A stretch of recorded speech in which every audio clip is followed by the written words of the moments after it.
I think it's just this moment in time in our world, in our country. I don't want a man to tell me anything, not anything at all. And it's not right, but this is how I feel. I said, it's the same fly, but thank you. Then he has the fucking lips to go, are you sure flies only live 24 hours? I'm like, oh, you know what? Maybe you should look it up, because what do I know? I'm just a girl. I probably dreamt it. And he did back down, and he's like, okay, but I did end up looking it up, and they live about a month. But, you know.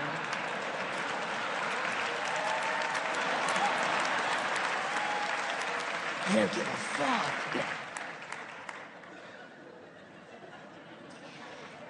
So Janice went first. 4 months to the day. She loved life. Was that too fast a turn? She loved life so much. She wanted to live, you know. She did everything right.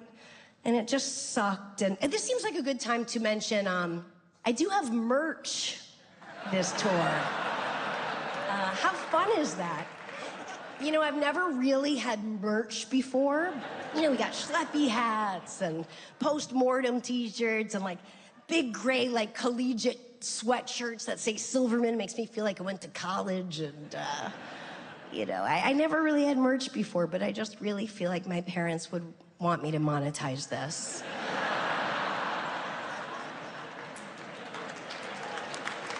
Thank you. Thank you. So, like I said, Janice went first, and we knew it was coming. And I had actually gone home that night to sleep, and I got a text from my sister Susie, who's a rabbi, around 7 a.m. And she said, Janice passed away around 2 a.m. and she's still here, and Dad is sleeping. They're holding hands. And she said, you know, normally Dad would be up, but I think he, in his bones, you know, he knows, and he just doesn't want to face it. But I'm here, I'm sitting right next to him, and I'll be here when he wakes up. And I said, okay, great. And then all of a sudden, she remembers this joke that she and my dad always loved. And the joke is something like, a brother calls his brother, and he goes, the cat died. And then the brother goes, don't just call and say the cat died. He goes, oh, what do you want me to say? He goes, cat's on the roof and we can't get her down. Then call and say, we're at the vet, it's not looking good. Then call and say the cat died. And the brother says, okay, I'm sorry. And his brother goes, it's all right. How's Mom? And you're ahead of it. He says, she's on the roof and we can't get her down. So now, Rabbi Susie remembers this all in 1 minute, and she's hysterically laughing, and she is a rabbi, but when she starts, she can't stop, and it's loud, and tears are running down her face, and she just can't stop, and she's now terrified that Dad is gonna wake up and be like, what's so funny? And she'd be like, Janice died. And she texts me and she goes, when he wakes up, should I say that Janice is on the roof and we can't get her down? And I'm like, yes. Because we are a very dark, fucked up family, but I did think better of it. And I said, no, be a rabbi, and later in the day, I'll tell him. But it's so funny, we're only just grieving like now, you know, because there's just so much logistics. You don't expect it. It's not how it is like in the movies or something. It's just, there's so much to do. And I feel bad saying this. They were such responsible people, but the craziest thing is they made no death plan. And so we were left with so much to do. And I don't want to blame, listen, in their defense, they were only 80 and 85. Who knew?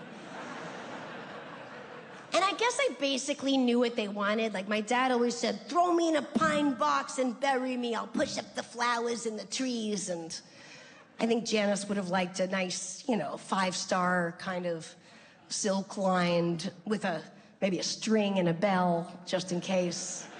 But I remember, they came over every Sunday for bagels and cream cheese, and it was just my favorite day. And they were over, maybe this was 2 years ago, and everyone was in the backyard, and my dad and I were alone in the kitchen, and I asked him, I said, are you afraid of dying? And he goes, not at all.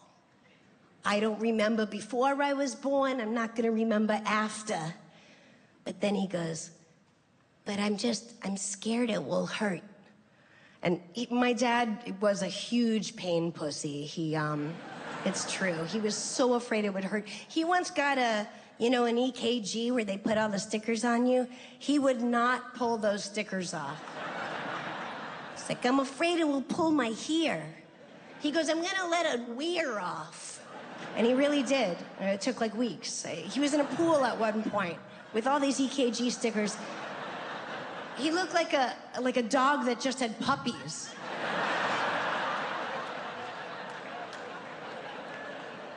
So he really wasn't scared, but he was scared it would hurt.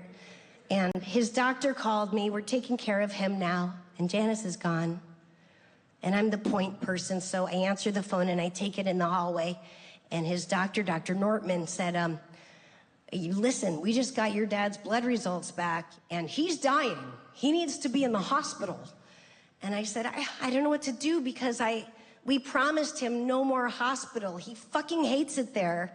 And the doctor said, look, as a doctor, I have to suggest he go to the hospital. As a human being, I think that's fine. If he goes to the hospital, he'll live a few more days, but there'll be hospital days. And right now, he's home, he's surrounded by family, and I actually think that's just the ticket. Then he said, the way he's gonna die is kidney failure, which just happens to be a painless death. You go into a fog eventually, it's almost euphoric, and you're just gone. And I was so excited for my dad, and I ran into his room. I probably should have taken a beat. I said, Dad, great news. He's like, huh? I'm like, mitigate your expectations, you're dying. But I said, no more meds. He was on like 40 pills a day. He goes, no more meds? I go, none, you're done. And we're all gonna live here with you forever. And, he knew what I meant though. And then I told him exactly how he was gonna die and that it wasn't gonna hurt at all. And his shoulders went down and he was so happy. We all got into bed with him. It was a great death. We were singing old camp songs. He loved camp. And telling funny Silverman family stories. I made a mix for him of all the biggest hits from the summer he was 17, because I feel like that was his happiest summer. And he knew every word to every song. It was pretty awesome. So, Janice is gone, Dad is going, and I'm back on the phone with the same mortuary where we put Janice to try to get ahead of it. And I go into Dad's room and I said, Dad, I know you wanted to be buried, but would you mind being cremated only because, and what I'm about to say is, it's gonna be bad for the Jews, but I did get a deal on Janice's plot. I really did. It's called a +1, and you can be buried with her like 3 feet above, but you have to be cremated to fit. And he goes, I don't give a fuck, he'll be dead. And I'm like, oh, you're so easy. We'll take it, thank you.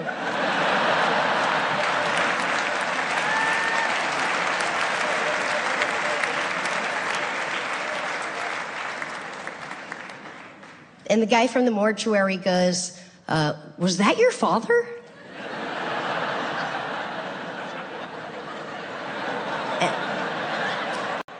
I said, yeah. And he said, we can't schedule a cremation for someone who's currently living. He said it like I was the asshole. You know, I'm like, you're a Jewish mortuary. You shouldn't even be offering cremation. All of a sudden, you're a stickler? What am I supposed to do? Like, cremation takes 1 to 2 weeks. Like, in Jewish, the funeral is like the next day. It's very farm to table. And like...